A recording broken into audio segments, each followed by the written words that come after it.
Shalom, haleluya. Apapun yang terjadi, Yesus Kristus tetap Tuhan di atas segala Tuhan dan Raja di atas segala Raja. Karena tidak ada nama lain bahwa kolong langit ini yang diberikan pada manusia yang olehnya kita dapat diselamatkan. Amin. Baik, kita akan membahas tentang surat Yudas. Surat Yudas hanya satu bab, artinya terdiri dari 25 ayat yang kita bersyukur untuk bisa dicetak seperti ini, diterjemahkan oleh lembaga Alkitab, sehingga kita bisa mudah membacanya.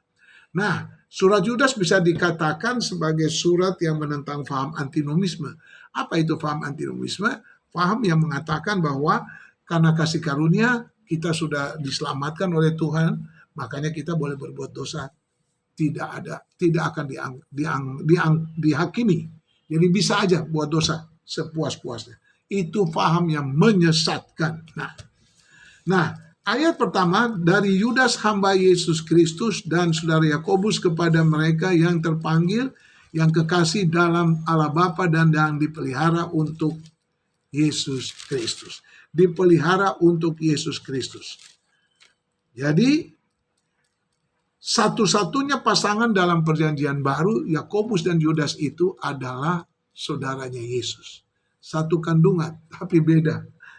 Mereka mengakui bahwa Yesus itu Tuhan. Walaupun kami saudara di satu kandung. Alangkah indahnya di satu sisi bahwa saudara bersaudara melayani Tuhan bersama-sama. Kakak adik dengan apa, tetap pasti kita hidup rukun. Mengapa? Karena kita mau melayani Tuhan yang sama, yang sudah mengasihi kita. Nah, itu dia.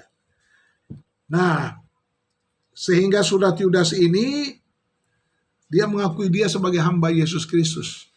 Walaupun mereka dengan Yakobus sama-sama satu kandungan, tetapi Yesus itu tetap Tuhan. Di dalam kata-kata pembukaannya, Rasul Yudas yang kekasih ini memberitahukan kepada kita alasannya mengapa dia menulis surat ini. Agar kita tetap teguh dalam iman. Iman yang sudah Tuhan berikan bagi kita. Yang pertama, iman kita tidak dibuat oleh manusia. Yang kedua, iman adalah kumpulan tunggal dari fakta-fakta yang konsisten, yang berkesinambungan atau berkelanjutan. Ketiga, iman itu telah dipercayakan kepada rasul-rasul yang otoritasnya tidak bisa diragukan dan tidak bisa dibantah karena mereka menerima pewahyuan yang langsung inspirasi dari Allah, Roh Kudus. Ayat 20.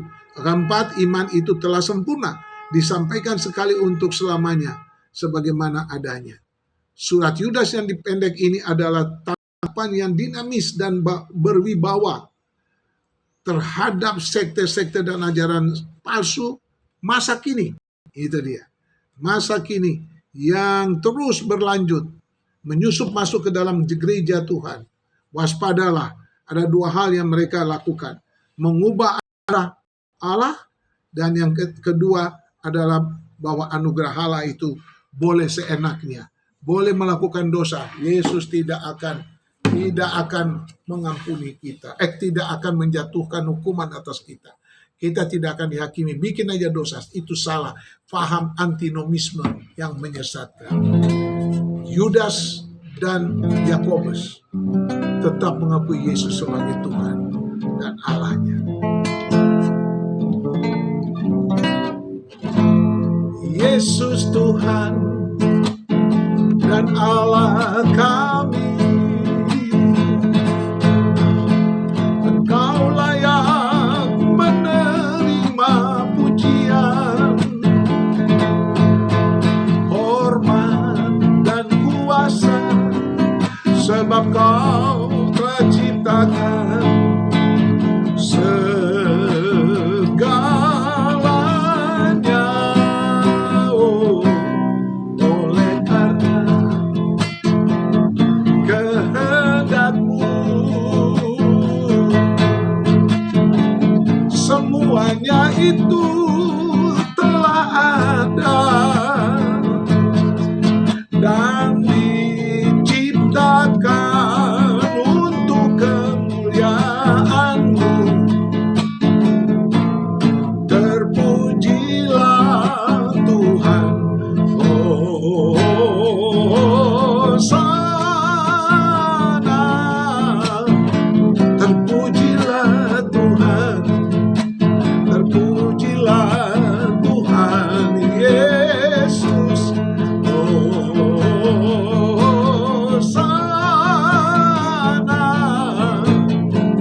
Selanjutnya kita akan membahas tentang bagaimana berjuang membela iman atau mempertahankan iman yang Tuhan sudah anugerahkan. Amin.